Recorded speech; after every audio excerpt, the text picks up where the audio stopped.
Hello, guys. I guess by this point you know this is Mr. Sexton, and we're going to be talking today about Chapter 14 dealing with the federal bureaucracy. Before we get into that discussion, I just want to remind everybody that this is the last Monday of the semester, and we will have chapters that we will cover on Monday, Tuesday, and Wednesday, and then the exam will open on Thursday and will have to be done by Friday evening. So please be keeping your eyes out for the directions for the final exam. I'll try and get those posted as early in the week as possible. Also, realize that exam number 3 is in the process of being graded. I hope to have it graded by the end of the day today, Monday, or early sometime on Tuesday. Also, the elected officials assignment, which you turned in on Friday, should be graded in the same time period.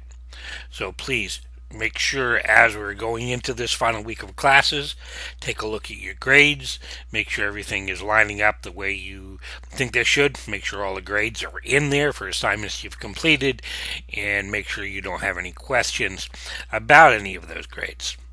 Also, if you have questions about any of that, make sure you give me a call. Okay, today's chapter, chapter 14, dealing with the federal bureaucracy, we'll go into not a lot of detail about bureaucracies and what bureaucrats are, but we're going to touch on some of the key points. And one thing I want to drive home to you that may not be clearly outlined in the chapter is that a bureaucrat or a bureaucracy is not only found at the federal level. As a matter of fact, bureaucracies are not just government entities. There are many very large private entities which are also considered bureaucracies. So make sure, first of all, you understand the writings and the research that Max Weber did dealing with bureaucracies. Of course, this chapter we're going to be talking primarily about the federal bureaucracy, which obviously is a government bureaucracy. Now, in the chapter, make sure you're pulling out some very important things. Those things include being able to define what a bureaucracy is, the characteristics of a bureaucracy as per Max Weber, and also understand what a bureaucrat is. Understand that a bureaucrat is a person who works within the federal bureaucracy. The president is not a bureaucrat because he's an elected official. A member of Congress is not a bureaucrat because, again, he's an elected official. Person who works for the Department of Homeland Security is a bureaucrat. Most members of the FBI would be considered bureaucrats. Okay? Bureaucrats are unelected government officials. Also, make sure you understand how bureaucrats get their jobs. It has changed over the years. When we talked about the chapter dealing with political parties, we talked about the concept of patronage. Political parties would give people jobs who they favored, people who have done them political favors. That was called patronage. Then in the late 1800s, early 1900s, we introduced the concept of the merit system. Make sure you understand what the merit system is. And then make sure you read this section in the textbook that deals with the size of the federal bureaucracy.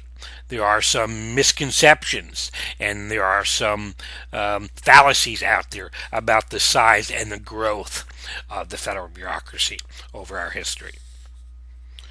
All right, as we continue on in the chapter, we're going to take a look at the federal level. There are 3 basic bureaucratic organizations or entities.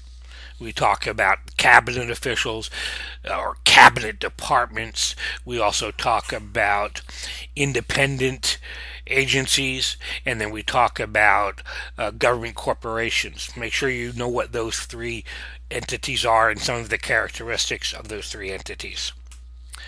Then a big part of the chapter is going to also talk about the 3 broad goals of the federal bureaucracy. And as your textbook author mentions them, the 3 broad goals of the federal bureaucracy is to, one, promote the public welfare, provide for a strong national security, and to maintain a strong economy. That third one there, maintaining a strong economy, there's a little bit more detail in the textbook about that one than the other two. So make sure you're delving into that and understanding the concepts and definitions as they provide there. And then we also are going to, in the textbook, take a look at how the bureaucracy at the federal level is managed.